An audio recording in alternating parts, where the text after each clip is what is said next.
लोकसभा चुनाव के पहले चरण का मतदान खत्म हो गया है। शाम 5 बजे तक 102 सीटों पर कुल 59.7% मतदान दर्ज किया गया है।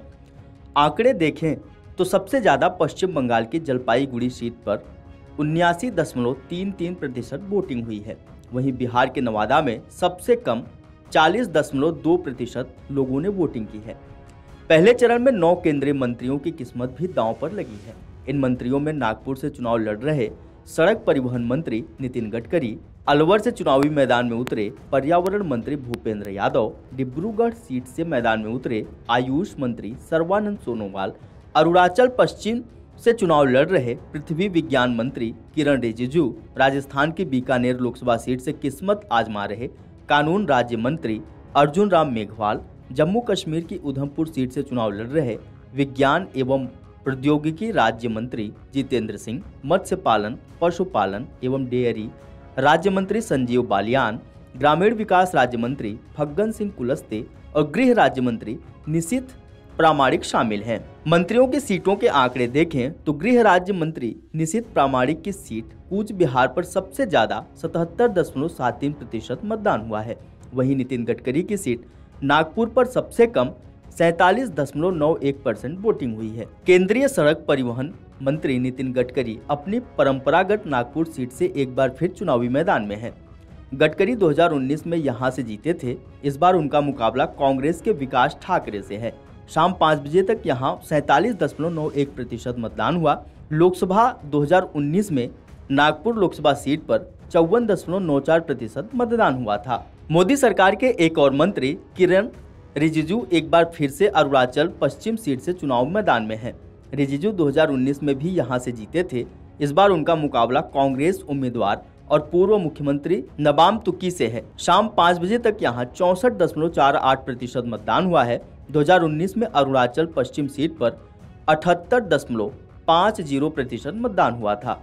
असम के पूर्व मुख्यमंत्री सर्बानंद सोनोवाल डिब्रूगढ़ सीट से भाजपा के प्रत्याशी हैं। वो मोदी सरकार में आयुष मंत्री हैं। 2019 में डिब्रूगढ़ से भाजपा के रामेश्वर तेली जीते थे। 2024 चुनाव में सर्बानंद सोनोवाल का मुकाबला लुरिन ज्योति गोगोई से होगा, जो कांग्रेस के सहयोगी दल के एलजेपी के उम्मीदवार हैं। शाम 5 बजे तक यहां 70.65% मतदान हुआ। पिछले लोकसभा चुनाव में डिब्रूगढ़ सीट पर 81.9% लोगों ने वोटिंग की थी। केंद्रीय मंत्री जितेंद्र सिंह एक बार फिर जम्मू कश्मीर की उधमपुर सीट से भाजपा के प्रत्याशी हैं। 2019 में यहां से जितेंद्र सिंह ही जीते थे। उनके सामने इस बार कांग्रेस से चौधरी लाल सिंह मैदान में है। शाम 5 बजे तक यहां 65.08% मतदान हुआ है। पिछले चुनाव में उधमपुर सीट पर 79.7% लोगों ने वोटिंग की थी। केंद्रीय कानून मंत्री मेघवाल बीकानेर से भाजपा के उम्मीदवार हैं। बीकानेर में पिछली बार अर्जुन राम मेघवाल को जीत मिली थी। इस बार भाजपा उम्मीदवार के सामने कांग्रेस के गोविंद राम मेघवाल हैं। शाम 5 बजे तक यहां 48.87% मतदान हुआ। 2019 में इस सीट पर 62.1% लोगों ने मतदान किया था। केंद्रीय मंत्री संजीव बालियान यूपी की मुजफ्फरनगर सीट से भाजपा के प्रत्याशी हैं। 2019 के चुनाव में भाजपा के टिकट पर बालियान सांसद निर्वाचित हुए थे। इस बार उनके सामने सपा से हरेंद्र मलिक और बसपा से दारा सिंह प्रजापति हैं। शाम 5 बजे तक यहां 54.91% मतदान हुआ है। पिछले चुनाव में मुजफ्फरनगर सीट पर 70.7% वोटिंग दर्ज की गई थी। केंद्रीय मंत्री कुलस्ते मध्य प्रदेश की मंडला सीट से भाजपा के उम्मीदवार हैं। 2019 के लोकसभा चुनाव में भी कुलस्ते यहीं से जीते थे। इस बार उनके सामने ओंकार सिंह मरकाम कांग्रेस का चेहरा है। शाम 5 बजे तक यहां 56.74% मतदान हुआ। 2019 में सीट पर 81.5% लोगों ने मतदान किया था। केंद्रीय पर्यावरण मंत्री भूपेंद्र यादव राजस्थान की अलवर सीट से अपना भाग्य आजमा रहे हैं। पिछले लोकसभा चुनाव में यहां से भाजपा के बाबा बालकनाथ जीतकर संसद पहुंचे थे। बाबा बालकनाथ अब राजस्थान विधानसभा में विधायक हैं। 2024 के चुनाव में भूपेंद्र यादव का मुकाबला कांग्रेस के ललित यादव से है। शाम 5 बजे तक यहां 53.31% मतदान हुआ है। 2019 में अलवर सीट पर 61.7% लोगों ने अपने मताधिकार का इस्तेमाल किया था। तो वहीं केंद्रीय गृह राज्य मंत्री पश्चिम बंगाल की कूच बिहार सीट से भाजपा के उम्मीदवार हैं।